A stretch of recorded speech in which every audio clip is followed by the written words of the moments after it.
Alright guys, hey guys, welcome back to the channel. Yeah, I'm a little tired, so I'm just relaxing a little bit from all that chaos in Cyrodiil. But as promised this week, I'm dropping the Mayhem Robin Hood build 2.0.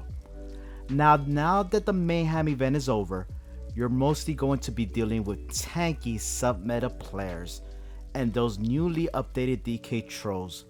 So yeah, we had to give this build a little extra oomph. But don't worry, we're not losing anything that makes this build special.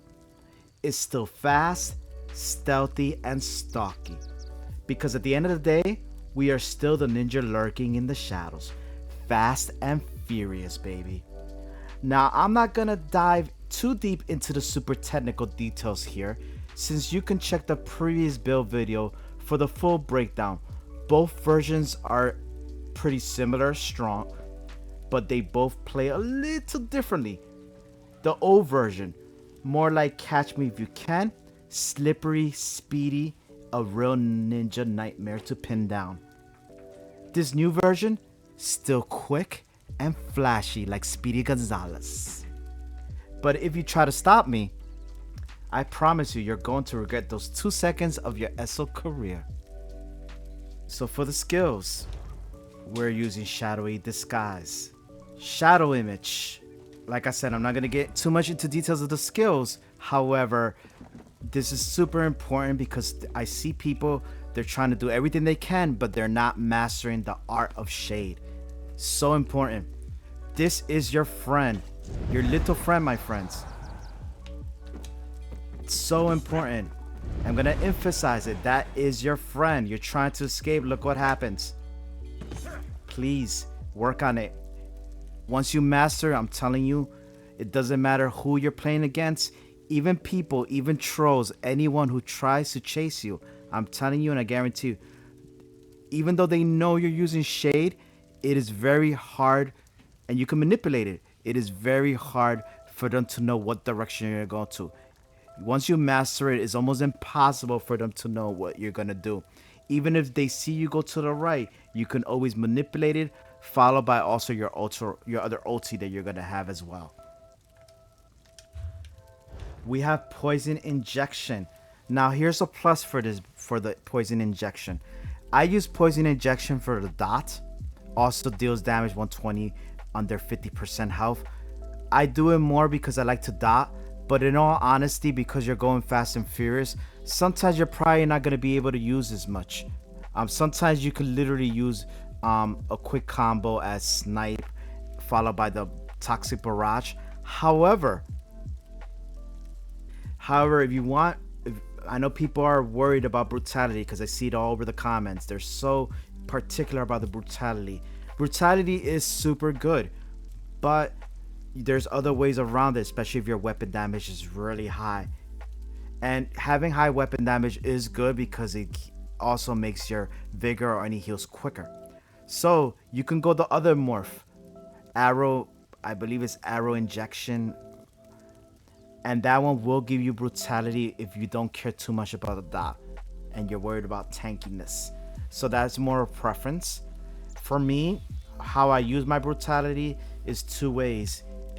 Power extraction, really good. Sometimes you can even spam this a little bit. However, sometimes you're going to be far and you're not going to be able to use it, and you can use a brutality pod and then go back to your tri potion or detection potions, whichever is better for you. Your vigor. Right now, I'm not buffed, but I should have 20k, at least minimum 20k health. If I don't have it, that means my weapon damage is a little low, and that's the easiest way to tell. Siphon attack is just too good when you're hiding invisible, right? You can get resources back. Does sacrifice your little health, but no one knows that your health is going down when you're invisible. Plus, if you're playing Catch Me If You Can, by the time you come out of it, you can heal pretty quickly. And I used to use temporal guard, but because Shadowy Disguise now does a 5% minor protection reduction, I find pre-recognition the other more better because of the crowd control immunity. When you're ganged up, I found temporal guard sometimes with stuns can get you into trouble. But you could still, for added protection, use temporal guard. Just preference, little updates that I made. Toxic Barrage is just really sick. A lot of the times, to be honest, without even using poison injection, sometimes even without brutality, you could literally do a combo of lethal arrow with Toxic Barrage, especially if they're on horseback. Mercenary Resolve gives you the spell and weapon critical, followed by the stacks. So good. Impel, sometimes a snipe with an incal really fast will get it done. Conceal weapon for the speed and the 10% damage. Because you're always going invisible, you're always swapping bars, so you're always going to get at 10% damage. It's almost instant. It says for 15 seconds, but in all honesty, you're probably going to get it more than that. Alright. Food. You can go two ways with this. Bewitch Sugar Score I like to have. Gives you a little health recovery. If you're worried about your recoveries, I mean, once you master, you should be fine with Bewitch. It will get your stats bigger. But you can also go with Jewels of Misrule. Is just so cheap and gives you a lot of recovery.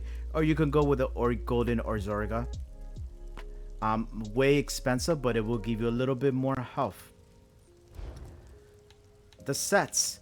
So like in the last video, we're still using Witch Knight, Defiance, and you can still use the 5-piece, but for this build, the 5-piece still does really well. Just preference. But what I'm doing is I'm only 4-piecing in the front bar, Witch Knight Defiance, simply because I put a mythic on. I put on Monomyth Reforge. Is gonna get you tanky and healy in the back bar. Your run escape, that's your oh shit escape bar, right? But while doing it, it's gonna give you more damage in your front bar, and that's a win-win. So you're 4-piecing. Your back bar, you can still 4-piece your Witch Knight, but I prefer to have a Master's Perfected Bow, simply because infused all the way. If you're having trouble, you know, and you feel you're too squishy, you could always put Defending with the weapon damage glyph. It's just gonna give me a lot more increase to my weapon damage and also making my heal bigger, my heal vigor bigger.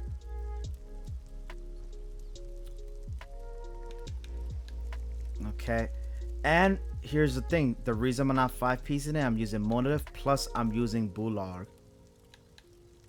Light shoulder, head, medium, and like last video, everything is stamina.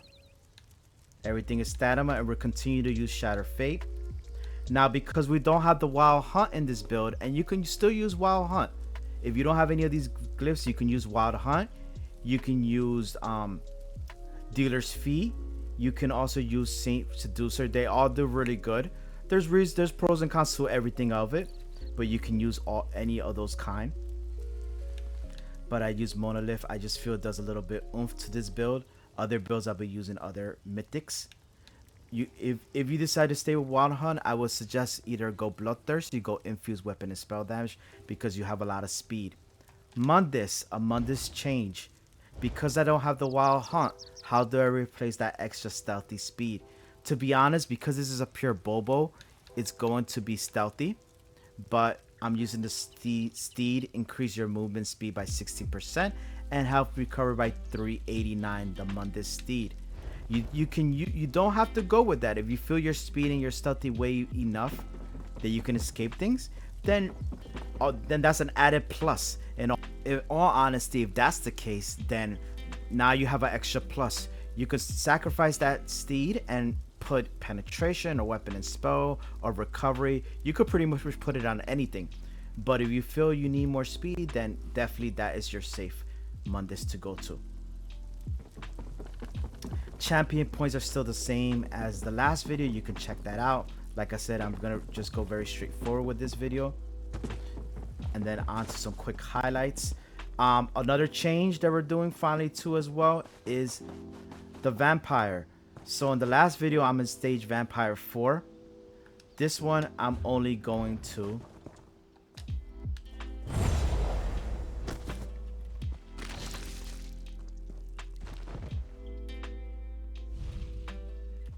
2 simply for the, and the only reason I'm going to stage 2 is for the weapon and spell damage increased by 300 for 6 seconds. Why am I not going to stage 4 anymore? Because of the speed buff. The reason why is because I found for this tune, it's quick enough where I find myself going, a lot of times it glitches. I mean, I have a lot of speed to begin with. So the main purpose of going to stage 4 was to automatically go invisible after 3 seconds. I find it glitchy, doesn't always work when I really need it. And a lot of times with shade and the temporal guard stuff followed by stealth pods, I find myself not needing to have to use the vampire. Plus it just drains a lot of my recovery. Don't get me wrong, on my other tunes I still use it. For my O build that I still sometimes play, you can use it as well. It'll be a preference to you whether you want to be the stage 2, stage 4, but stage 4 is no longer needed. Anything else? All right, and that's all for the build. If you have any questions or concerns, feel free to comment below. Let me know what you think. Try it out. And until next time, my friends.